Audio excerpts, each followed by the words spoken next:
Hello दोस्तों, मैं राखी काम्बोज आप लोगों के सामने आज उपस्थित हुई हूँ। साहित्यिक हिंदी से संबंधित जो प्रश्न आपके टीजीटी या पीजीटी की परीक्षा में पूछे जाते हैं, अर्थात हिंदी साहित्य का इतिहास के अंतर्गत जो भी प्रश्न आपके यहाँ परीक्षा में पूछे जाते हैं, उससे संबंधित कुछ सामग्री लेकर, कुछ प्रश्न लेकर मैं उपस्थित हुई हूँ। आज कुछ प्रश्नों पर चर्चा करेंगे और ये प्रश्नों का जो मेरा सिलसिला है ये आज से शुरू किया गया है और लगातार जारी रहेगा। आपको प्रतिदिन एक वीडियो मिलती रहेगी जिसमें आप मुझसे जुड़ सकते हैं, मेरी जो वीडियो है उसे देख सकते हैं, उससे प्रश्नों के माध्यम से आप हिंदी साहित्य के इतिहास को जान सकते हैं। थोड़ी बहुत चर्चा भी करते रहेंगे प्रश्नों के साथ साथ। तो आज हम शुरू करते हैं हिंदी साहित्य का इतिहास और उसके प्रश्नों के साथ शुरू करेंगे।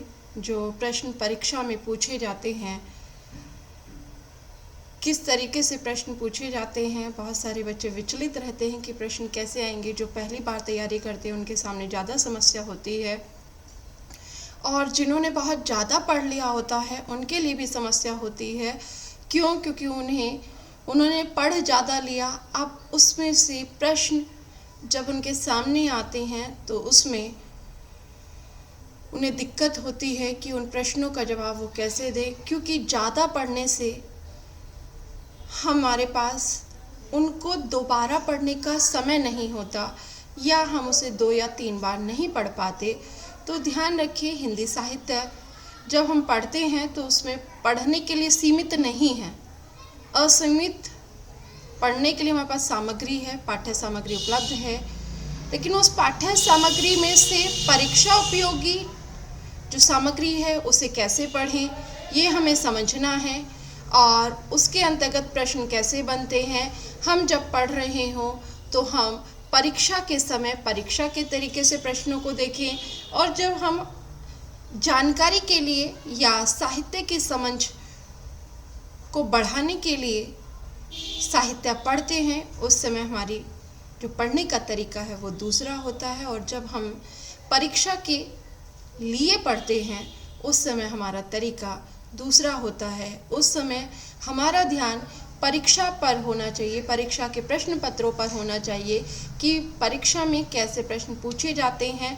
उसके लिए सबसे अच्छा तरीका है कि आप लोग पिछली जो परीक्षाएं हो चुकी हैं उनके प्रश्न पत्र उठाएं, उनमें क्वेश्चन कैसे पूछे गए उससे आपको समझ मिलेगी। हाँ, साथ ही एक बात ध्यान रखनी है कि आपका जो पाठ्यक्रम है उस पाठ्यक्रम को पढ़ते समय और जब परीक्षा प्रश्न पत्र आप देखते हो तो उसमें बहुत सारे प्रश्न ऐसे होते हैं जो आपने अगर हिंदी साहित्य का इतिहास पढ़ लिया है या आपने प्रश्नों पर ध्यान दिया है तो आपका ध्यान उस तरफ नहीं गया होगा। तो आप एक काम ना करें कि आप सब कुछ छोड़ के उन्हीं प्रश्नों के पीछे पड़ जाएं, उन्हीं प्रश्नों को ढूंढने लगें, बल्कि करना ये चाहिए, ये देखना चाहिए कि जो आपको प्रश्न नहीं आते या आप जो पढ़ रहे हैं उसमें नहीं हैं, उससे अलग हैं, उनका प्रतिशत कितना है। अगर वो प्रतिशत 20% है या 15% है तो मैं ये कहूँगी कि उन प्रश्नों के पीछे ज़्यादा ना दौड़े। हाँ, अगर वो 2 या 3 परीक्षा में लगातार पूछ लिया गया तो आप उस प्रश्न पर एक दृष्टि जरूर डाल लें, लेकिन उनके पीछे ना पड़े कि वो किस पुस्तक में किस जगह लिखा है और उसमें अपना समय व्यर्थ ना करें। ये आपके लिए बहुत ज़रूरी है, परीक्षा के लिए ज़रूरी है, क्योंकि जब हम परीक्षा के लिए पढ़ते हैं तो उस समय हमारा जो केंद्र होना चाहिए वो परीक्षा ही होनी चाहिए। उस समय हमें साहित्य का ज्ञान अर्जन नहीं करना। ठीक है, आज 2-4 प्रश्नों पर बात कर लेते हैं। कल फिर से लाइव आऊँगी तो कल से सीधे प्रश्नों पर ही बात करेंगे, लेकिन आज ये ज़रूरी था कि थोड़ा सा प्रश्नों पर बात की जाए। परीक्षा प्रश्न पत्र पर कैसे ध्यान देना है, हिंदी साहित्य का इतिहास और परीक्षा के लिए कैसे पढ़ना है, इस पर भी बात करूँगी। लेकिन जिन्होंने पढ़ रखा है उन्हें परीक्षा और साहित्य की जानकारी, साहित्य का ज्ञान, उन दोनों में अंतर करते हुए पढ़ना होगा। जब हम परीक्षा की दृष्टि से पढ़ते हैं तो उस समय हमारे सामने जो पाठ्यक्रम होता है वो निश्चित होता है, हमें उसी को दृष्टि में रखकर पढ़ना चाहिए, ना कि सब कुछ खिचड़ी की तरह भरते जाना चाहिए कि उसमें जैसे हमने नाम दिया हुआ है जहाँ हम बहुत सारी सामग्री मिलाकर खिचड़ी बनाते हैं। खिचड़ी को नाम दे दिया पुलाव। पुलाव में आप मटर भी डाल देते हैं, उसमें चावल भी डाल देते हैं, आलू भी डाल देते हैं, गाजर भी डाल देते हैं, प्याज भी डाल दिया, टमाटर भी सब चीज़ें डाल दी। अब स्वाद किसकी वजह से आ रहा है, या सबका अलग अलग स्वाद आप ले नहीं पाओगे अगर आपने अलग अलग चीज़ों का स्वाद नहीं चखा है तो। इसीलिए जब आप परीक्षा की तैयारी करते हैं तो पाठ्यक्रम के एक एक भाग को कई कई बार पढ़ना होता है, और जब आपके सामने परीक्षा में प्रश्न आता है तो आप उस परीक्षा प्रश्न पत्र को पढ़कर ये ध्यान दे सकते हैं कि ये उस भाग से पूछा गया या इसमें परीक्षा प्रश्न पत्र को निर्धारित करने वाले व्यक्ति ने किस दृष्टि से इस प्रश्न को रखा है, तो ये समझना भी जरूरी है। ठीक है, बात कर लेते हैं प्रश्नों पर। बहुत बातें हो गई।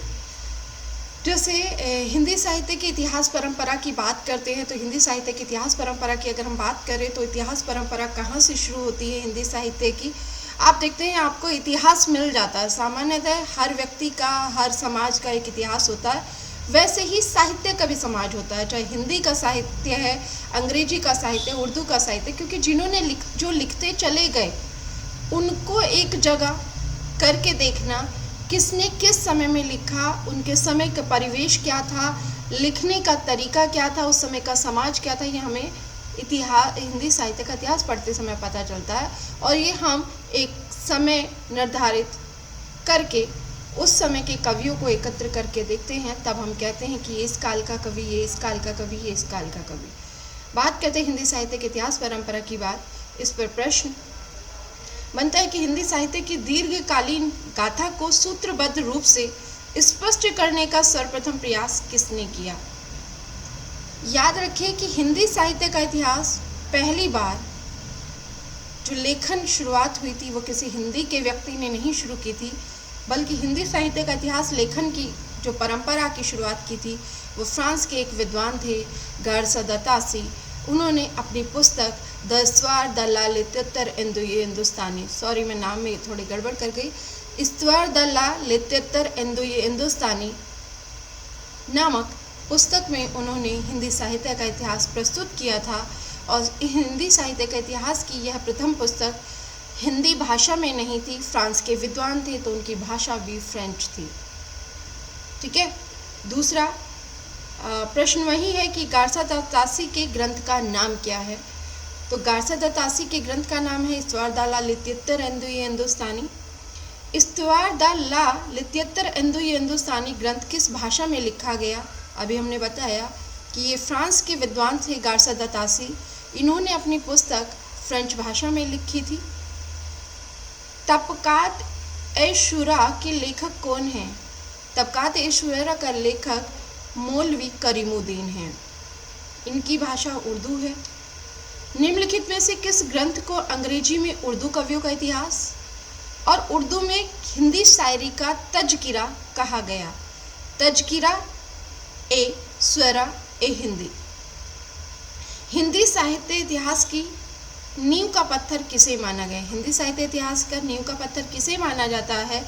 अगर हम हिंदी साहित्य इतिहास लेखन की परंपरा की बात करते तो हिंदी साहित्य इतिहास लेखन की परंपरा गार्सा द तासी, शिव सिंह सेंगर, और शिव सिंह सेंगर के बाद शिव सिंह सेंगर हिंदी में लिखते हैं, लेकिन उसके बाद जो लेखक हैं George Grierson, doctor George Grierson लिखने वाले अंग्रेजी के कवि हैं और अंग्रेजी के विद्वान हैं। अंग्रेजी के विद्वानों ने पहली बार हिंदी साहित्य के इतिहास को कालों में विभाजित करने का काम किया था, तो ये डॉक्टर ग्रियर्सन ही हैं। तो यहाँ प्रश्न है हिंदी साहित्य के नींव का पत्थर किसे माना जाता है? तो नींव का पत्थर डॉक्टर जॉर्ज गर्सन की पुस्तक the modern vernacular literature of Hindustan को माना जाता है। हिंदी साहित्य का प्रथम इतिहास ग्रंथ माना जाता है। फिर से वही प्रश्न आ गया, क्योंकि इन्होंने एक सूत्रबद्ध तरीके से इसमें कार्य किया था, इसलिए इस पुस्तक को हिंदी साहित्य का प्रथम इतिहास ग्रंथ माना जाता है। कौन सी है? The modern vernacular literature of Hindustan. Hindi कवियों का प्रथम वृत्त संग्रहकार कौन है? हिंदी कवियों का प्रथम वृत्त संग्रहकार शिव सिंह सेंगर को कहा जाता है। ठीक है, आज इतने ही प्रश्नों पर बात करते हैं। कल फिर मैं प्रश्न लेकर हाजिर होंगी और ये क्रम जारी रहेगा। प्रश्नों पे बात करते रहेंगे, प्रश्नों के साथ साथ हिंदी साहित्य के इतिहास पे भी बात करते जाएंगे। इसी तरह हम रोज जुड़ेंगे एक वीडियो के साथ। आप लोगों का प्यार और सौहार्द बनाए रखें, अपना आशीर्वाद भी बनाए रखें और जुड़ें। और हिंदी साहित्य के जो पीजीटी, टीजीटी या यूजीसी नेट की परीक्षा में आने वाले प्रश्न हैं, उनको यहाँ मैं बताने की कोशिश करूँगी। आप उससे लाभान्वित होंगे, इसी उम्मीद के साथ मैं अपना ये कार्यक्रम प्रतिदिन शुरू करने का आज से शुभारंभ कर चुकी हूँ। तो आप लोग जुड़िए और मेरे चैनल को लाइक और सब्सक्राइब कीजिए, ताकि मैं आपके सामने हिंदी साहित्य के इतिहास के प्रश्नों के साथ साथ उसका विश्लेषण भी थोड़ा बहुत कर सकूं और आपको परीक्षा में वह उपयोगी सिद्ध हो। इसी कामना के साथ आज के लिए धन्यवाद।